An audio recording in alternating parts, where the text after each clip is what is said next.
A seguir repasando las consecuencias de la renuncia de la ministra de Vivienda Cecilia Cairo para profundizar sobre cómo lo procesa el oficialismo y la fuerza política Frente Amplio en particular. Es que recibimos a Fernando Pereira, presidente del Frente Amplio. Bienvenido, ¿qué tal? ¿Cómo andás? Muchas gracias, un placer. Bienvenido, Fernando. Gracias por estar. Antes de apelar a su condición de presidente del Frente Amplio, me interesa apelar a su condición de cristiano.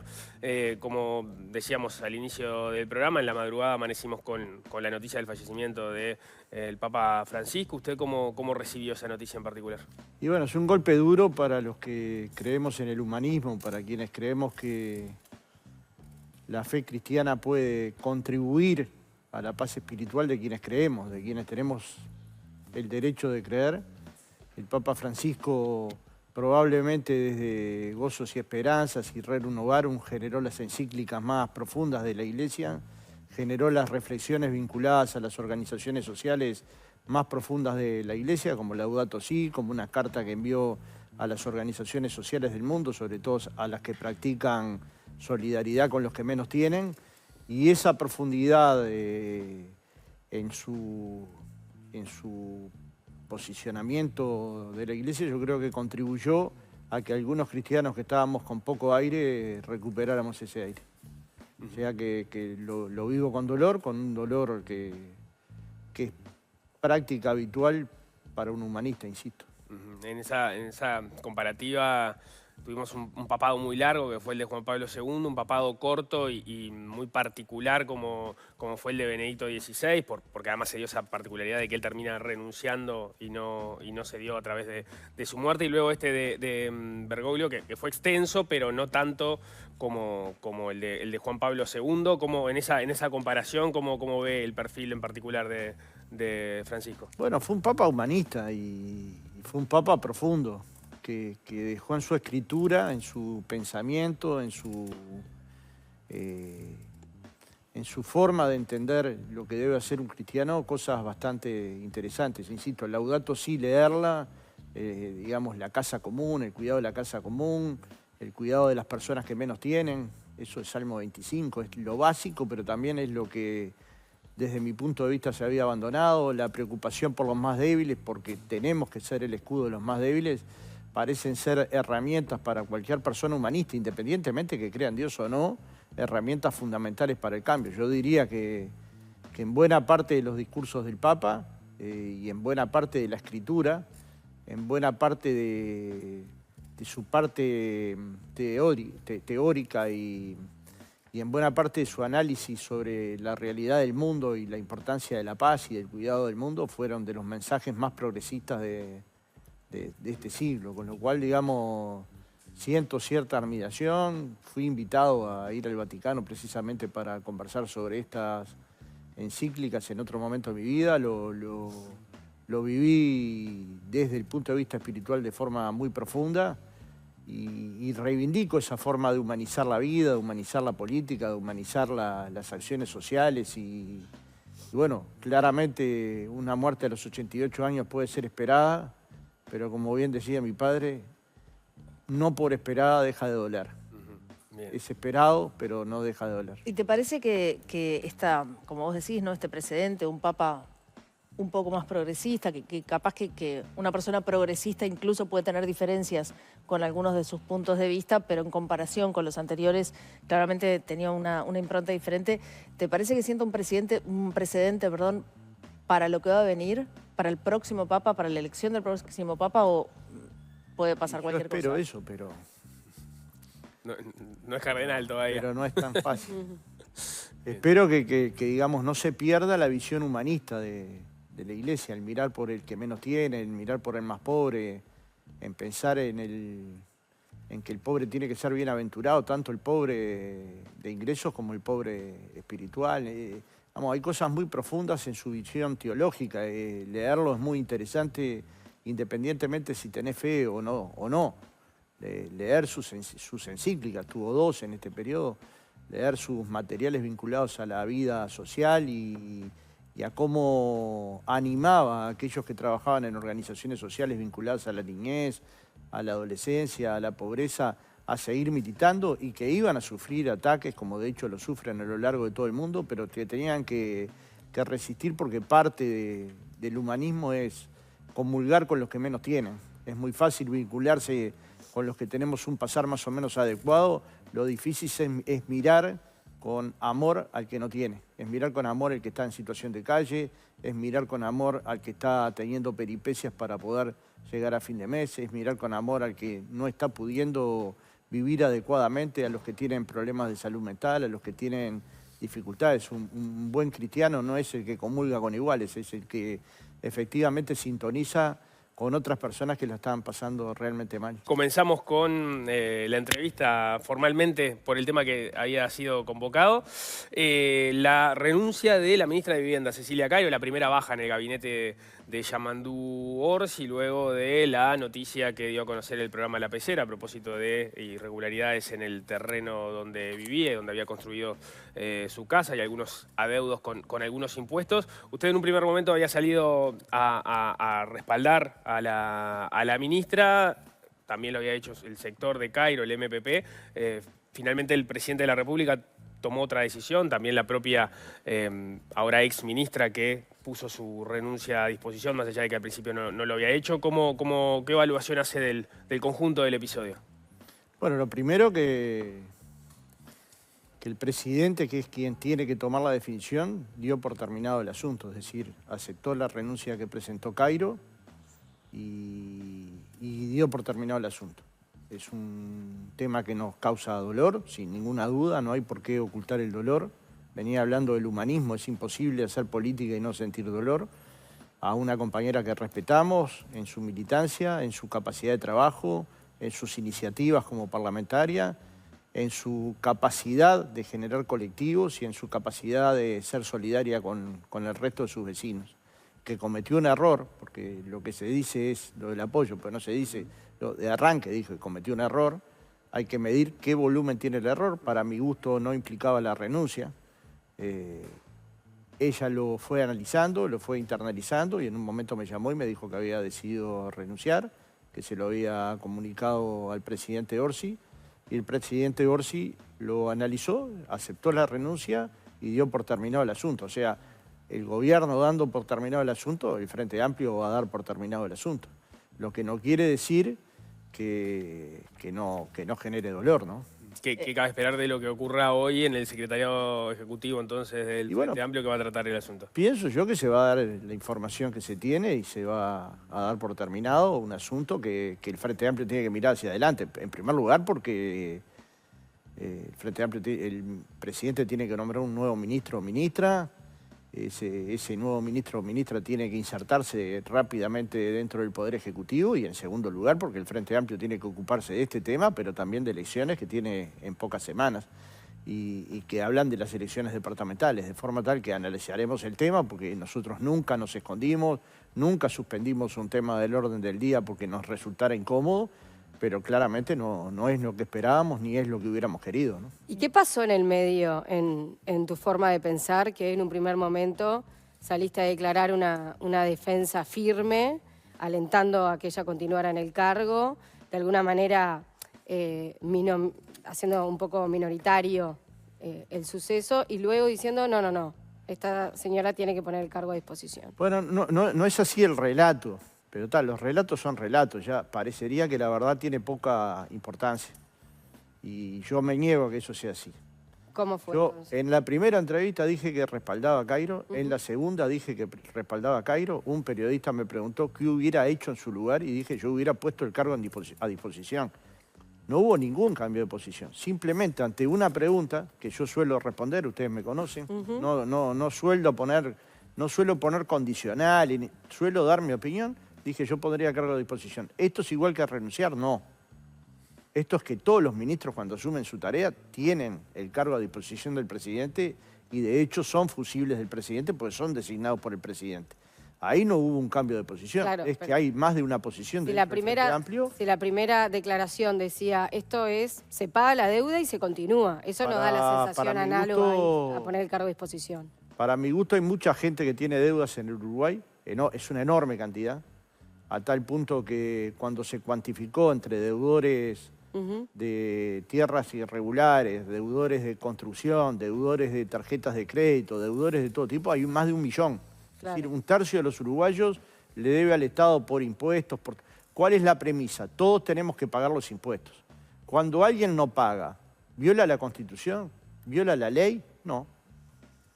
Lo que tienes que pagar. Claro. ¿Cómo se resuelve este problema? Porque finalmente, siendo ministra o no, ¿cómo se resuelve este problema? Pero este problema se reduce únicamente a un tema cuantitativo de la deuda de Cairo. Esa es la lectura que hace. Cuando la gente se pone a construir, yo lo vi, cuando uno dice, yo ayudé a construir una planchada, yo cargué baldes para construir una planchada, acá probablemente la mayoría hayamos participado, ¿considerábamos que estábamos participando de una casa totalmente arreglada? No, porque la gente hizo su casa como pudo. No solo en asentamientos, estoy diciendo en terrenos propios, en casas en la Costa de Oro, en Ciudad de la Costa. ¿Las personas con eso quieren estafar el Estado? No. Creen que en un momento se van a poner al día. Y muchas veces estos temas se van dejando, la deuda se incrementa y la gente muy fácilmente dice regularizar. Y el regularizar no es tan fácil como se dice. Igual, No es nada fácil regularizar una vivienda. Nada fácil. Ni es nada barato. Pero Cuando sos está jerarca claro. de vivienda seguramente es más sencillo. Cuando sos jerarca de No vivienda, es sencillo para nadie. más fácil. Si querés cumplir con la norma. Si querés cumplir con la norma, no es sencillo. igual Fernando, entiendo lo que vos decís y cómo se fueron dando los acontecimientos. Lo que pasa que... Pero también hay que tener rigurosidad. Una periodista o un periodista le pregunta a Gustavo González por qué yo había cambiado y había pedido la renuncia de Cairo. Yo nunca pedí la renuncia de Cairo. Y entonces, digamos, también hay que ser riguroso. Del lado de la política y del lado del periodismo. Todos tenemos que ser rigurosos a la hora de contar. Esa entrevista de Mercedes tuvo muchísimas preguntas, no una. Si nos quedamos con una, es un sesgo absurdo. Es cuando la verdad no importa. Está bien y está bien tu aclaración, no pasó acá en este programa, pero está bien igual que lo digas. De todas formas, mi pregunta es un poco más allá. Cuando vos hablas de la deuda y que la gente tiene deudas en general, sí, lógico, todo el mundo tiene deudas. Lamentablemente vivir en este país es difícil, es caro. Lo que pasa que a mí la sensación que me queda es, ¿medimos con la misma vara al gobernante que al ciudadano común? Me parece que es un error, sinceramente, medir con la misma vara al gobernante que al ciudadano común. No solo no se midió con la misma vara, sino que el ciudadano común va a seguir teniendo la deuda, Cairo la va a ir a pagar y perdió su cargo en el ministerio. Pero solo fue no medida con la misma vara, fue medida con una vara excesiva de los niveles, de los estándares más altos del mundo. Digamos, la gente puede tener deudas y sobre todo los militantes que vienen de abajo, que vienen de militar en la periferia, pueden haber construido una casa de manera irregular, como otros la han construido en lugares mucho más pudientes, y es un error, porque yo lo planteé desde el principio, esto es un error. El problema de los errores es cuál es el precio que hay que pagar por el error. Probablemente muchos compañeros míos incluso sentían que tenían que pagar con la renuncia o con Yamandú sacándola del cargo. Otros sentíamos que esa sanción era demasiado dura. Bueno, esto nadie lo va a laudar. ¿Qué es lo perfecto? Ni ustedes ni yo lo van a laudar. Claro, pero el único error ¿cómo no se fue siente la vida? El error al que tú haces referencia como la deuda no parece haber sido la única equivocación, porque durante 30 años se ocultó ese error. Trabajando en vivienda se ocultó ese error. Asumiendo como ministra de Estado se ocultó ese error. Entonces yo me pregunto, ¿acá se cae el eslogan del Frente Amplio de que gobierna la honestidad? No, para nada. ¿Usted cree que una persona que debe es una deshonesta? Yo no. No. Yo no lo creo, ni para una ministra, creo que si lo oculta, ni para mí, ni para Batalla. Yo no sé cuál es la situación patrimonial de Batalla. Yo no quiero hablar... Capaz que me está entrevistando un deudor. Quiero trascender un poco el tema de la deuda, porque en realidad no termina ahí el problema. Yo creo que es legítimo que pueda tener deudas. Ahora, que lo oculte trabajando para el Estado, ¿está bien? No. ¿Eso es honesto o es deshonesto? Mire, yo la honestidad la juzgaría de esta manera. La persona tenía intención de embromar al Estado? Desde mi punto de vista, no. No tenemos elementos para medir la intención. Desde mi punto de vista. Lo que sabemos es que Pero conocemos esta información usted cuando... está midiendo una intención, está diciendo esto es honesto o deshonesto. Claro, porque no... Eso es una intención. Pero por 30 años trabajó en la función pública, asumió Pero, como Ana, ministra de hay Vivienda. gente que debe hace 50. Claro, pero... Y no la transforma en un monstruo. A gente que nunca pagó. No, yo que estoy los diciendo hijos que heredan un bien y nunca pagaron. Claro, pero hay una diferencia. Ella se dedicó a la función pública de la vivienda, asumió como ministra de Vivienda y en ningún momento ella blanqueó la deuda. No estoy diciendo que la deuda esté mal, ella no blanqueó la deuda. Pero es Me una- pregunto qué forma de honestidad es Es un esa. error y lo paga con el precio más caro. Perder su lugar en el Claro. gabinete. Por eso me pregunto si el eslogan no se cae, porque ella Para no lo mí dice no. porque sí, lo Para dice mí porque no. la pescaron. No, para mí no se cae porque el presidente actuó brillantemente. Digamos, por encima de mi opinión, por encima de la opinión de distintas personas, el presidente laudó que renunciara. Y eso es una actitud de un gobierno que va a gobernar con honestidad. No gobierna el Uruguay el presidente del Frente Amplio ni mi vecina, lo gobierna el presidente Orsi y su gabinete de ministros. Y por supuesto tenemos contacto y hemos tenido contacto. Y yo me siento muy feliz de ser compañero de Orsi y muy tranquilo que el timón del gobierno uruguayo tiene un timonel de primera línea. Acá sale fortalecido Yamandú Orsi por su actitud calma, por no haberse apresurado, por no cobrarle al grito, por estudiar todo el tema y por terminar laudando la renuncia. Pero le digo una cosa Lo que más. pasa es que si también- cobraba el grito del MPP, la mantenía en el cargo. pero no cobró ningún grito, ni al del MPP, ni al de la derecha, que parece que fueran Santo Tomás de Aquino. No, bueno, después juegan de el rol de la una- oposición. ¿Eh? Juegan el rol de la oposición, de la Pero, misma amiga, manera que tiene fue el un Frente candidato a Amplio. intendente que tiene 8 delitos, tiene 8 imputaciones distintas, 109 hojas de carpeta fiscal acusatorias y lo tienen de candidato. Tienen una candidata suspendida por el Partido Nacional, que fue procesada por,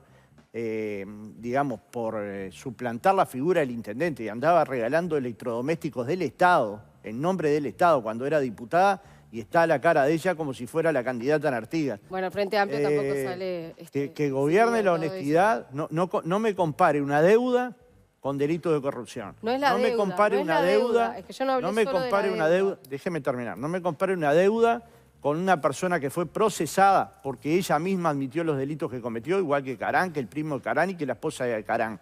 O sea, las intendencias tienen familias enteras adentro de las intendencias. Y, Entonces, y las intendencias del Frente Amplio también tuvieron problemas con esos asuntos. yo creo que no. ¿Dónde los encontró? ¿No?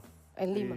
¿Eh? Lima no tuvo... Pero Lima lo que tiene son denuncias. ¿Hasta ahora usted vio actuar de la justicia o va a cobrar el grito usted también? No, yo no cobro el grito nunca. ¿Está? Entonces, Igual lo lo que hay pagan, ahora no es importa, una no pasa nada. cantidad de personas que dicen que Lima, pero no termina de haber un juicio que culmine. Bueno, Lima Obvio, lo si nos reconoció. pudiera- Lima lo reconoció. Si hubiera pasado, Pero Lima lo reconoció. tanto lo reconoció que el mismo día la sacó del cargo. Ah, entonces lo reconoció. Pero, Estamos hablando pero que la sucedió. sacó es un corrigiendo. hecho Acá yo le estoy consumado. diciendo que hay una familia entera dentro de la Intendencia y no se corrigió nunca hasta que fueron procesados. Entonces, no comparemos una deuda, que cualquiera la puede tener usted, Sí. la puede tener cualquiera de los que estamos acá, porque entramos en una mala, porque perdemos el trabajo y no podemos pagar los colegios de nuestros hijos, porque la cuota de la casa sube y uno va postergando una cosa u otra. La diferencia está en dedicarse a la función pública en materia de vivienda. Sí, y pero no la decirlo. función pública no es solo para los pudientes, también es para los que no pudieron.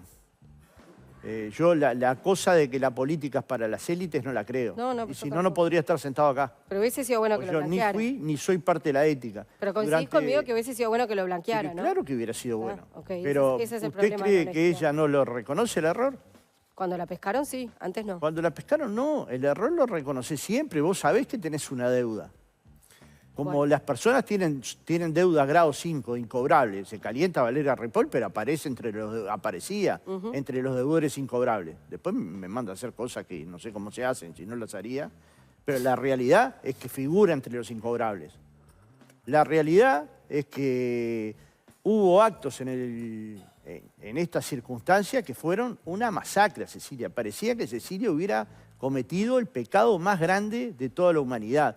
¿Eso es real? Eso es que todos yo no los vi esa senadores masacre, en Maná... no vi. solo entrar a las redes, Ana. Solo entrar a las redes para ver la masacre que quisieron hacer con Cecilia. Yo, por suerte, la conozco a Cecilia, es una mujer fuerte, es una mujer corajuda y va a salir adelante. ¿Me dejas Pero interrumpirte ahí? así la política en Uruguay nunca fue, nunca. Y nosotros no fuimos así tampoco. ¿Vos no pensás que de alguna forma esto que decís, o la masacre, fue en gran parte responsabilidad del MPP? Que inmediatamente que se conoce la situación, en vez de esperar, uno puede respaldar al amigo y a la persona que conoce con mucho cariño. Ayer lo decía Ana Olivera, me enteré, la llamé por teléfono, son actos humanos y naturales, pero el MPP sale todo junto en su principal dirigencia a hablar de lo buena persona, militante, solidaria, que nadie tiene por qué dudar de eso, bueno, por lo menos yo no tengo por qué dudar de eso, pero que no tiene nada que ver con el hecho de fondo. Entonces, esa reacción en bloque del MPP es lo que hace enojar finalmente en general la militancia, porque la militancia, ¿qué es lo que dice? O por lo menos unos cuantos de la militancia. Esto no es lo que yo voté, que se defienda cualquier cosa porque es buena persona. Puede ser la mejor persona del mundo, pero cuando hay un problema como este, si sale su sector en bloque, en una defensa, mezclando cosas que no tienen nada que ver, es un problema. Hoy convivimos en Frente Amplio, por suerte, personas que consideramos el tema de una manera y personas que la consideran de otra. Yo no sé cómo ustedes hacen para medir cuántas piensan de una manera y cuántas de otra. Yo todavía no lo he podido mandar a medir, o sea, parto de la base de que coexisten ambas posiciones. Lo que pueden causar diferencias, incluso indignación, incluso bronca, como me han planteado a mí, pero también gente que ha planteado apoyo, no del MPP, gente común, militantes que han planteado apoyo. ¿Cómo se laudó este tema? ¿Cómo se tiene que laudar? Lo laudó el presidente. Pero tú, Fernando, fuiste uno de los más críticos, por ejemplo, con la calle Pou, en decir que el expresidente se había equivocado por salir de manera apresurada a defender a sus amigos. ¿No es lo mismo que hizo el MPP? Bueno, yo consideré y considero que se cometieron errores de apuro, que no los cometió Orsi porque no se apuró. Por ejemplo, salir a respaldar a Penades. Y hoy tiene 22 imputaciones. El libro este que salió sobre la vida de Penades es terrible. Digamos, yo no lo recomiendo leer por lo terrible que significa leerlo. Y ahí se respaldó. Eso quiere decir que el Partido Nacional actuó de forma equivocada. No, en ese momento le creyeron a una persona. Aún así, nosotros decíamos, hay que dejar un espacio. El presidente Orsi, a diferencia de ese apuro, se tomó un espacio de tiempo importante, pero importante 2 días. En el Uruguay parece que ahora lo importante es ser rápido, lo importante es ser certero. A propósito de Orsi eso, fue certero. estamos aprendiendo a ver cómo es el relacionamiento, digamos, cómo es la actuación del presidente frente a este tipo de situaciones que generan alguna crisis en el gobierno. Y también sobre ver el relacionamiento entre la fuerza política y el gobierno, que en general siempre se dice, tienen que correr por carriles separados. En este caso se vio, pero también queda la duda en si hay aprendizajes o no a partir de este caso concreto sobre cómo comportarse en el futuro. ¿Para vos los hubo? Sí, claro. ¿Cuáles? Si hoy supongo, o mañana, todo el que tiene una deuda tiene que presentarse, pagar la deuda. No, me refería... Bueno, dale, está llamando a todos a regularizar... De todos los partidos, de todos los partidos. De todos los partidos. Eso sería más a nivel administrativo, Pero creo que la pregunta va por un tono político. Se hizo lo adecuado. El Frente Amplio dio una opinión. Pues yo no me puedo esconder. No puedo hacer de cuenta que no hay un problema. Y doy una opinión. Y aclaro, es una opinión personal que no representa el Frente Amplio. Lo aclaré 10 veces, igual ponen Frente Amplio. ¿No? El Frente Amplio lo va a resolver hoy o va a tomar una posición hoy de un asunto que yo creo que está terminado. Pero no es un problema en que vos, a título personal, pero como presidente del Frente Amplio o eventualmente el MPP, con el peso que tiene el sector como tal, de alguna forma anticipen una posición antes que el presidente, que lo pueden embretar también, ¿no? A tomar una decisión. El presidente es el que tiene la responsabilidad de tomar la decisión que entienda mejor y finalmente lo hizo, pero es verdad que le puede significar cierta presión a volcarse hacia determinado lugar. Claro, eso tenemos que meditarlo y meditarlo mucho y probablemente eso signifique que yo no les dé una nota. Y cuando no les dé una nota, probablemente ustedes digan acá que... Fernando Pereira se está escondiendo. Se está escondiendo. Bueno, pero es probablemente el aprendizaje que quedó, porque capaz que en la necesidad de de dar una posición, no tomé en cuenta las diversas posiciones que tiene el Frente Amplio. Y quiero decir una cosa, el presidente del Frente Amplio, igual que cada uno de ustedes, es un humano que le puede errar, que se puede equivocar, igual que la ministra Cairo. Es un ser humano que le puede errar, que se puede equivocar y que invoca en 1000. Uno no puede hacer solo una lista de las cosas que salieron mal, también de las cosas que salieron bien, y mi lista de cosas que hizo bien Cairo en relación a este error es enormemente más grande. Eso significa que Orsi tomó una decisión que no coincide con el tema, no, tomó una decisión acertada. Y ella también, ella me transmitió que sentía que le estaba haciendo un daño importante al gobierno y al Frente Amplio y que por lo tanto iba a renunciar, y así lo hizo. ¿Y se lo estaba haciendo? Bueno, como se había generado la situación, no hay duda que estaba generando un impacto negativo en el Frente Amplio y es de valiente también irse en el momento adecuado, ¿no? Y a propósito de eso... cambiar la posición, porque las personas que no cambian posiciones son necias. Yo acá veo en los programas personas muy necias. ¿Existió antes de que cambie de posición Cairo una charla con el presidente Orsi? ¿Sabe usted? Yo no sé, conmigo charló más de una vez. Yo conversé con Orsi, como lo hago cuando necesito hablar con él. Es un presidente que da certeza, que da tranquilidad. Y, digamos, no solo es un buen gobernante, no solo es una persona metódica, no solo es una persona de ideas, es una persona que da certezas. Entonces, bueno, es una garantía tenerlo como presidente de todos los uruguayos y uruguayas, ¿no? Antes de avanzar en la agenda hacia otros asuntos, hablábamos de la diferencia que había en el Frente Amplio en torno a este asunto. ¿Te parece que puede haber generado alguna herida de que desde el MPP, la propia Cairo, hayan sentido que otros sectores del Frente Amplio no la respaldaron como se esperaba? No hay que entrar en la manija de las personas que dicen que esto salió del Frente Amplio, de que esto es una cuestión interna. Eso es manija improductiva que algunos senadores se dedican a hacer hace mucho tiempo, publicando noticias falsas, diciendo disparates, ofendiendo a dirigentes del Frente Amplio. En eso no vamos a entrar, no nos interesa, no tiene valor. En todo caso, que se te preguntaba más bien porque fue notorio la salida en bloque del MPP. Que asesorar a la gente que invirtió en Conexión Ganadera, pero que no nos meta a nosotros en un tema que no es interno, es un tema que por algún lugar un periodista que es de investigación lo tomó y generó esta condición. Y hubo un partido que tomó distintas posiciones y un presidente que tomó el que tenía que tomar la posición, la tomó, y todos creo que sentimos que hizo lo adecuado de acuerdo a cómo los acontecimientos se dieron, ¿no? Ahora, esta es la primera vez, es el primer antecedente donde Orsi termina laudando de manera contraria a lo que decía la barra del MPP. Pero no es el único asunto que genera tensión entre la barra del MPP y Orsi. Por ejemplo, está todo el tema de las decisiones económicas que eventualmente pueda tomar O'Donnell. Este primer antecedente de Orsi laudando en contra de la barra, ¿puede condicionar a futuro? Para nada. De hecho, el Frente Amplio recibió a O'Donnell y a Sánchez, y a Alejandro Sánchez, para conversar cómo habíamos encontrado el país. En qué circunstancias había encontrado el ministro de Economía del país y la confianza que tenía el equipo económico y el equipo de gobierno para igualmente cumplir con el programa. Quiero decir, este equipo económico encontró una deuda con el Ferrocarril Central de 160 millones de dólares, una deuda de NACE de 280 millones, 180 de los cuales no tienen créditos presupuestales, una deuda en ANEP, una deuda en el resto de los ministerios por 970 millones de dólares. Encontró un déficit que es el mayor de los últimos 35 años, de acuerdo a Gabriel O'Donnell, y que implica 0,5 más de déficit fiscal. Esto así suena muy poco, pero son 400 millones de dólares.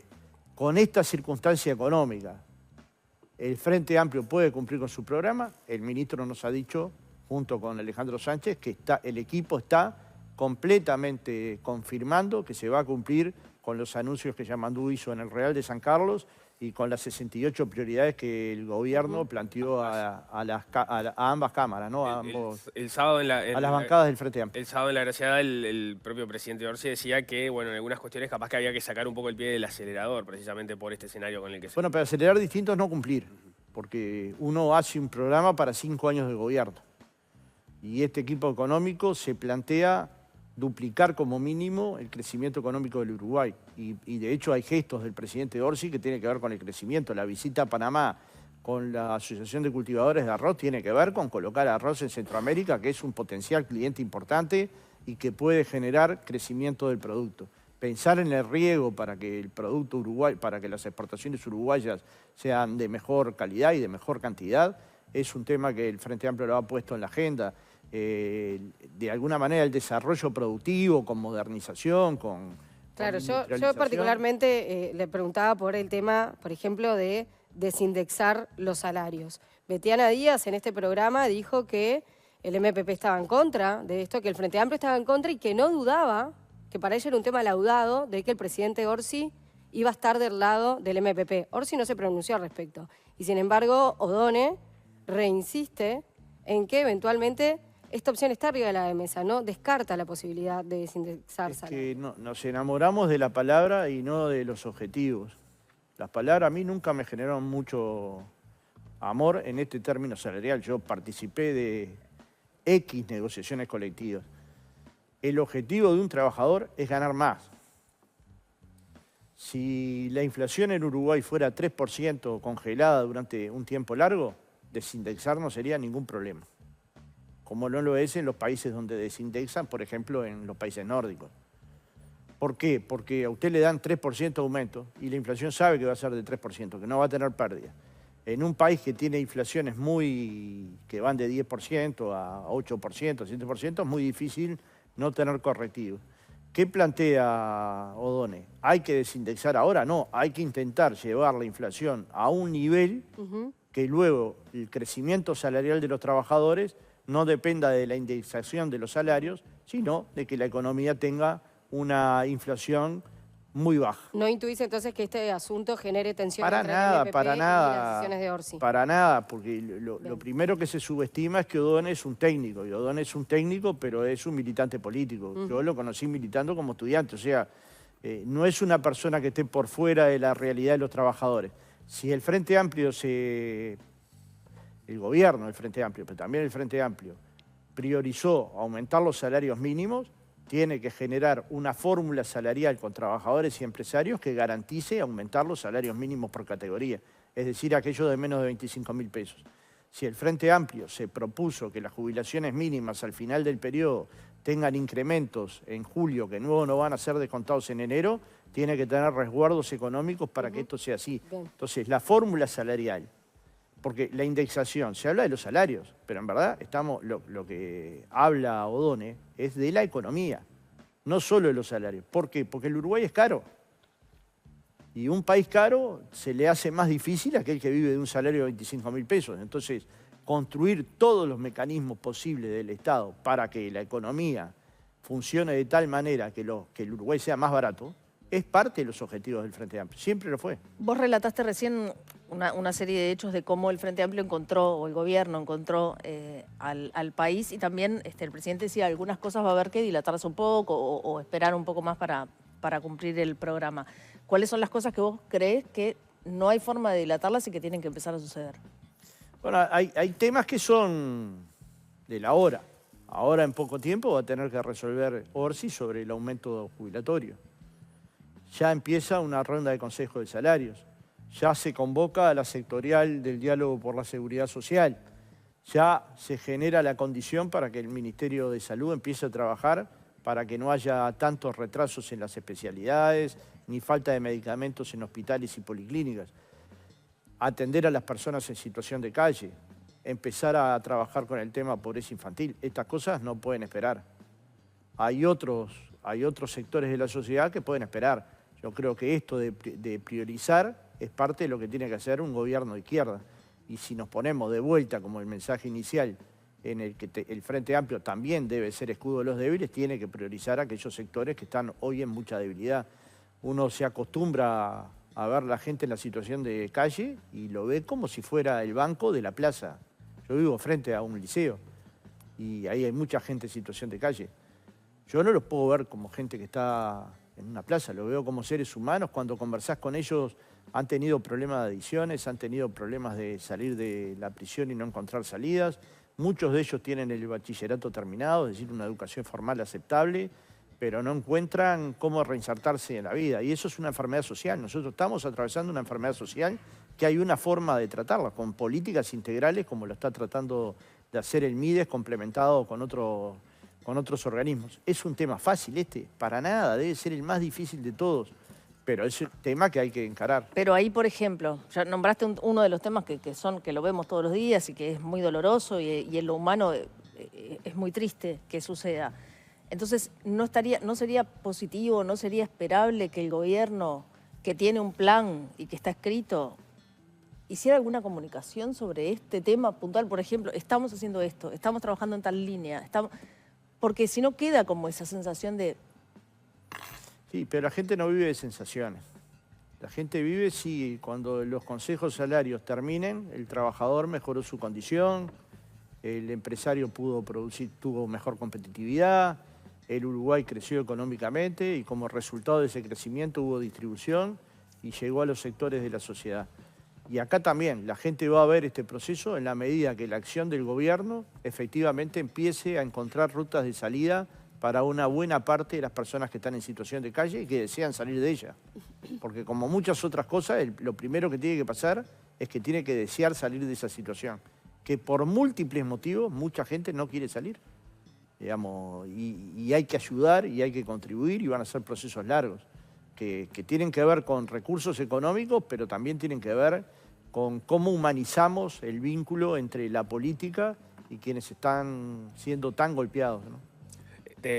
Van 51 días de gobierno. ¿Te parece que la agenda en este momento está debidamente planteada? Que es una de las críticas que se ha escuchado de la oposición. Y si uno mira los diarios también parecería ser cierta inquietud de algunos dirigentes del Frente Amplio también. Se anunciaron 68 prioridades y los ministerios empiezan a trabajar en esas prioridades. Si uno las lee, son parte fundamental del programa del Frente Amplio. Tal vez ese día no tuvo la difusión que hubiera yo querido, las 68 medidas. Capaz que el Frente Amplio tiene que hacer una campaña importante sobre cuáles son esas 68 medidas. Capaz que tiene que haber aterrizajes. Pero el Frente Amplio, el gobierno de Yamandú, no va a comunicar igual que el gobierno anterior. No tenemos una máquina de comunicación, tenemos una máquina de gobernar. No somos una productora de marketing, somos un gobierno. Y el gobierno se ve por sus logros.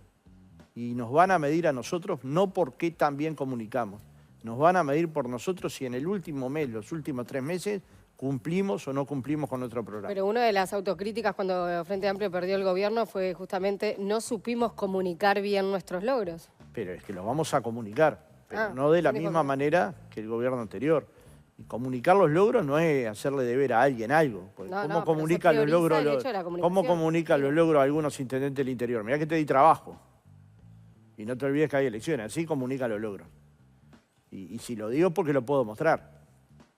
Entonces, digamos, el problema es cómo se cambia la política en Uruguay. Y en algunos lugares cómo se cambia la política. Pero estamos de acuerdo que la comunicación estratégica forma parte de una buena... Forma parte, la tenemos y la vamos a llevar adelante. No con el mismo mecanismo que la llevó el gobierno anterior. No vamos a hacer una conferencia diaria, pero sí vamos a trabajar intensamente en que estos problemas que son prioritarios para el Uruguay se concreten. ¿De qué hablas concretamente cuando decís que podés demostrar ese hecho que acabas de ejemplificar? Y cualquier campaña en el interior ofrecen cosas a cambio, ¿no? Pero cuando vos decís puedo demostrar... Sí, no es cualquiera, es alguna concreta. Es un caso hay varias concreto. Concretas. Hay varias.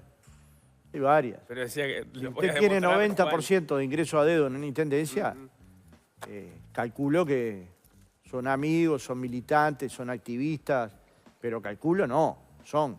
¿En Montevideo pasó eso? Y usted ve que no. ¿No? Montevideo se entra por concurso y por sorteo y los demás cargos cesan el día que se va el intendente. ¿Qué es lo que debería hacer?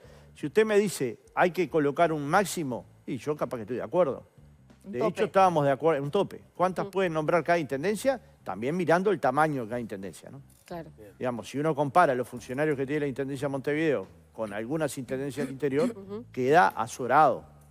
Pero, digamos, de alguna manera, digamos, generar las condiciones para una nueva política, para una política de primer tipo, es una obligación también del Frente Amplio. Y también generar vínculos para que haya una convivencia adecuada es una cuestión favorable del Frente Amplio. Una senadora de la República le llama a una candidata a intendente un ineural por una publicación que no hizo. ¿Esto cómo se califica? ¿La honestidad o la deshonestidad? mentir así tan alevosamente y tantas veces, con esta periodista, con Denise Legrand, con actores de la política, conmigo ni que hablar, pero a mí, como no me duele, no tengo problema. Lo que digo es, la política tiene que mejorar su vínculo. Y la política es lo que uno hace en la actividad pública, en el Parlamento o en la actividad partidaria, y también lo que hace en la vida. Es decir, cómo se comporta con los demás seres humanos.